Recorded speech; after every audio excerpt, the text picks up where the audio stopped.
When God is born within you, for that's the beginning of it all, you first awaken within you, and you do not know you are God. You only know that you have awakened from the most profound sleep ever, and it seemed like eternity. You did not awake on the bed where you fell asleep the night before. You awoke in a tomb, and the tomb is your skull. And you awake within your skull, and you are all alone. There's no one present.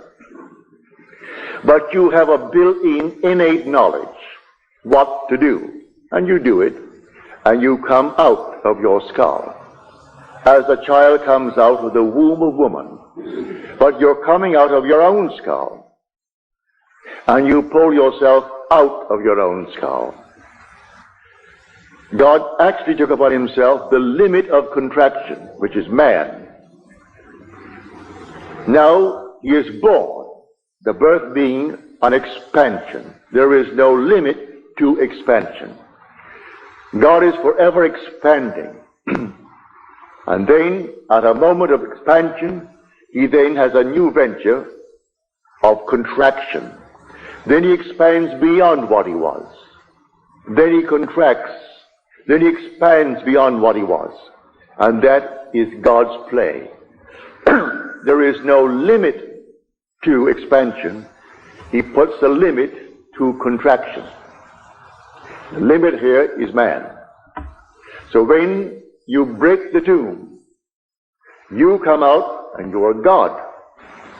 So when he said to me, I laid myself down within you to sleep. Who said that? The depth of my own soul. The Lord said that. I laid myself down within you to sleep. And as I slept, I dreamed a dream. I dreamed, and I knew exactly what he was dreaming. He's dreaming that he's I. And when the dream is over, we aren't two, we are one. No longer will he simply treat me as something on the outside, an emanation of his. No more the emanation. He cleaves to me, and we become one being. So a man leaves his world, his father, his mother, everyone, and cleaves to his wife. And this is the wife, the emanation of God. Yet, though his emanation, it's his wife until the dream is over. When the sleep is over, we aren't two, we are one. And I know that when I awoke within me, I wonder, how did I get here? Who put me here?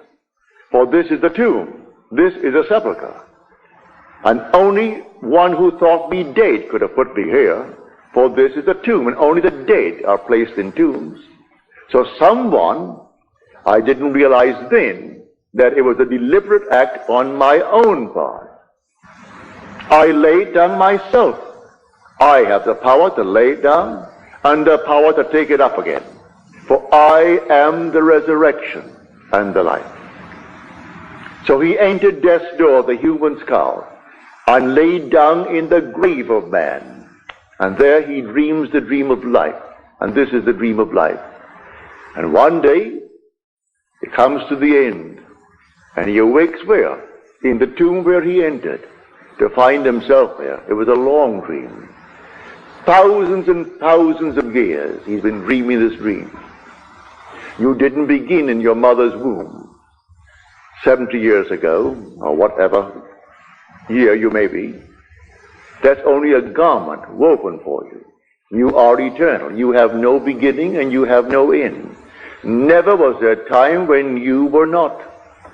Nor shall there ever come a time when you shall cease to be.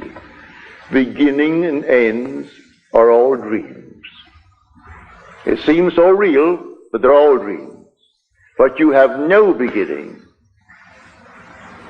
no end. And when it happens in you, well, what a joy. I can't tell anyone the emotion that possesses you, and then you really are like one possessed. You walk in the dream of what happened, and you cannot think of anything but, really. You may be diverted for a little while. A small party, a big one would bore you. A few friends, yes. A large crowd, no. It doesn't interest you. A dinner party of a few chosen friends, yes. But to have an enormous crowd, no, that's nothing more than noise. Everyone's trying to, well, monopolize the entire picture. But a few chosen friends for a party, a delightful evening with words, where you're discussing reality, wonderful. But after it happens to you, may I tell you, you can't think of anything but, and your dreams are not dreams anymore. Your nights are not what they were prior to that waking. You wake and it's entirely different. And I can't explain to anyone who wakes every day of their life after a night of good sleep that that waking in the morning doesn't compare to this. It's something entirely different. As though you had never awakened before in your life. That's what actually you feel like. Something entirely different. But something was said to me just before I took the platform by a very dear friend of mine who was here tonight. Although he will admit to me and to everyone in the world, he is 101% American, but he cannot deny the fact that he has 101% of the Irish background in him too. So he gave me the definition of an Irishman. An Irishman is one who does not know what he wants. And there'll be no peace on earth until he finds it. Not exactly his words, he told it much better than that. But that's the essence of it. He does not know what he wants, and there'll be no peace on earth until he finds it. Well, that's the whole vast world. Asking, what do you want? He doesn't really know what he wants, because what everyone wants is to find the Father. And you can't find the Father without the Son. Basically, we're trying to find the cause of the phenomena of life. What makes things happen in my world? He told me, years ago, long before he met me, he had these sort of daydreams of, talking to a crowd. Maybe going on radio, maybe on TV. Here out of the blue, someone came into his restaurant in Ojai and offered him a series of lectures here in New Mexico. Possibly to send him into Arizona. She can arrange other things for him. And the whole thing is done. But he remembered these daydreams. Most of us don't remember.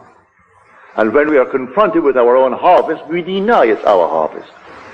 So I tell you, there is no such thing as an accident in this world. No. There is no such thing as a natural cause. Every natural effect has a spiritual cause.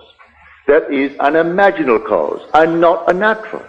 A natural only seems. It is a delusion of our fading memories. We can't remember when we set it in motion. He remembers that long before he met me in San Francisco, that this happened back east, this daydream of his. And now, suddenly, out of the nowhere, a seeming stranger comes into his world. Listening to him in his restaurant, carried away with what he had to say, the way he said it, is moved to arrange this thing for him. He doesn't have to lift a finger to do it. It all will be done for him. So I say, dream noble dreams. Wonderful dreams. If they don't come to pass tonight, tomorrow, or next week, you keep on dreaming them. But try to put yourself into the dream as though it's taking place. And try to live in it. Be possessed by the dream. And see the whole thing unfold within you in this world of Caesar. Always bearing in mind the real dream. It must come to an end only when it's fulfilled. And the story is the fulfillment when you awake. For resurrection is waking. It's not gathering dead bones together and putting flesh on it. It's simply awakening. You are sound asleep and you awaken like a man out of a deep, deep sleep to find yourself in a tomb. But you have the strength to break the bonds of that tomb and to come out of that tomb. And when they come to search for the body, they've taken away the body. They only knew you by reason of the body that you wore, and that's taken away. They can't see you. Him they could not see. But he was fully aware of everyone round about it, in spite of all the pain you've gone through and all the horrors of the world. For this is a nightmare. Can't confine it only to the night, it's a daymare too, with most people. So I tell you, at the end, it's not a reward, it's simply victory. You had plotted and planned the whole thing before you entered the tomb. You prepared a way for your own return to whom? To yourself. I came out from the Father, and I came into the world. Again, I am leaving the world, and I am returning to the Father. And that's the story of this week. So as far as Friday goes, Good Friday, save your tears. The crucifixion is over. And it was a voluntary act on your part, which is God's part. You laid yourself down in a tomb for the purpose of dreaming the dream of life. And in that dream, you suffered. You knew you would. As you're told in the 24th chapter of the book of Luke, again you're told it in the 18th for that matter, but the 24th. O foolish men and slow of heart to understand all that the prophets have written and said about the Christ. Was it not necessary that Christ suffer these things and then enter into his glory? It's part of the training. These are the furnaces. Now let us go into the silence.